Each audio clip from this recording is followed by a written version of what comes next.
aí, vamos começar com os assuntos, com as manchetes, mas eu quero começar o nosso programa com um assunto que não está nas manchetes, mas é a grande manchete desta terça-feira, que é a situação do dólar, Roberto. Pois é, Magda, nós temos uma excelente notícia. O dólar hoje teve a maior queda diária em 2 anos. O dólar fechou em R$ 5,21. É algo que não acontecia desde junho de 2018. Houve um recuo de mais de 3%. Tudo isso em torno de um otimismo global, não apenas doméstico aqui no nosso Brasil, porque os países estão abrindo, está havendo finalmente um afrouxamento em todas essas medidas de confinamento e há aí uma expectativa de uma retomada econômica muito forte em alguns países e que vai impactar, sim, também na nossa balança comercial e em vários setores da nossa economia. Por quê? Porque há países que fecharam e essas regiões desses países que puderam guardar esse fechamento sem tanto custo, facilita então o comércio. Aqui no nosso Brasil, infelizmente, o isolamento, ele congela a desigualdade. Então, as pessoas que já tinham muita dificuldade ficaram com mais dificuldade e só alguns setores se deram muito bem. E também chama atenção, para finalizar esse ponto, que foi realmente notícia no mundo, a nossa Bolsa fechou em alta, voltou ao patamar de mais de 90 mil pontos, fechou em 91 mil pontos. E o que chama muito atenção, Magda, foi que houve um aumento das ações do setor de turismo. Então, companhias aéreas e agências de viagem tiveram alta no dia de hoje de mais de 15%. Chama atenção por quê? Porque com a abertura das viagens, a possibilidade das pessoas voltarem a comprar passagem, a fazer turismo, isso facilita. Então, vamos acreditar que seja um movimento que vá trazer um otimismo e criar um ambiente de negócios favorável a todos nós para gerar, no final das contas, emprego. Será que foi por essa razão que a tia Yara e o Michael ligaram hoje para mim, dizendo que assistem o nosso programa tão todas feliz. as noites, adoram e tal? Então era isso, a Yara estava faceirinha. Teve intervenção do Banco Central? Teve intervenção do Banco Central também.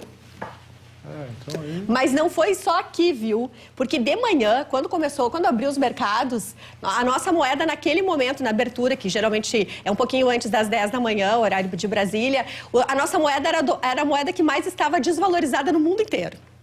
Então, O problema oscilações também, né? O problema né? da intervenção do Banco Central eu quero ficar feliz com a notícia, claro, mas a gente tem que dar um desconto.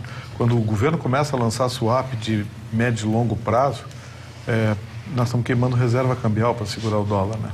Então, isso bom, é uma não estratégia. É totalmente bom. É uma notícia boa. É aquele que parece, mas não é.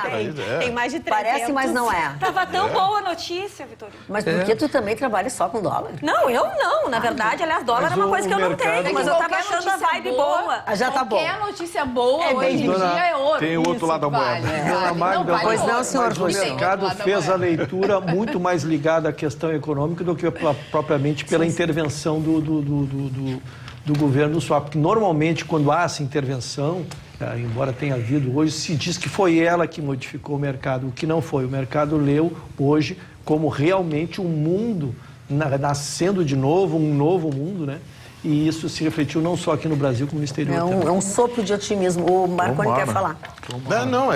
Era isso mais ou menos na mesma linha do Rucho. É que quando é por... Furou teu olhinho. Quando é por meio do swap... Não, imagina, porque quando é mesmo por meio do swap, é mais com um pé atrás.